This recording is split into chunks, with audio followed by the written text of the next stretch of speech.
আম্মা তার নামটি ধরে একবারও ডাকবে না তবে আর। ঘূর্ণিঝড়ের মতো সেই নাম উন্মথিত মনের প্রান্তরে ঘুরে ঘুরে জাগবে, ডাকবে। দুটি ঠোঁটের ভেতর থেকে মুক্তোর মতো গড়িয়ে এসে একবারও উজ্জ্বল হয়ে উঠবে না, সারা জীবনেও না। তবে হায়, কি করে এই গুরুভার সইবে তুমি কতদিন? আবুল বরকত নেই, সেই অস্বাভাবিক বেড়ে ওঠা বিশাল শরীর বালক মধুর স্টলের ছাদ ছুঁয়ে হাঁটত যে।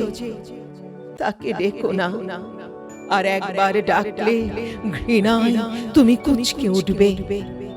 সালাম, রফিকুদ্দিন, জব্বার, কি বিষণ্ণ থোকা থোকা নাম। এই এক সারি নাম বর্ষার তীক্ষ্ণ ফলার মতো এখন হৃদয়কে হানে।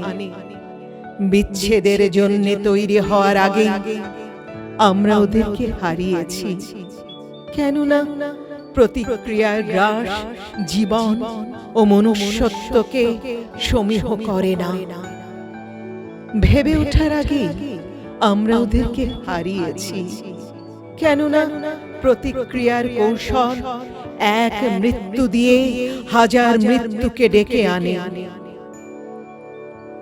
আর এবার আমরা হারিয়েছি এমন কয়েকজনকে যারা কোনোদিন মন থেকে মুছবে না, কোনোদিন কাউকেও শান্ত হতে দেবে না। যাদের হারালাম তারা আমাদেরকে বিস্মৃত করে দিয়ে গেল।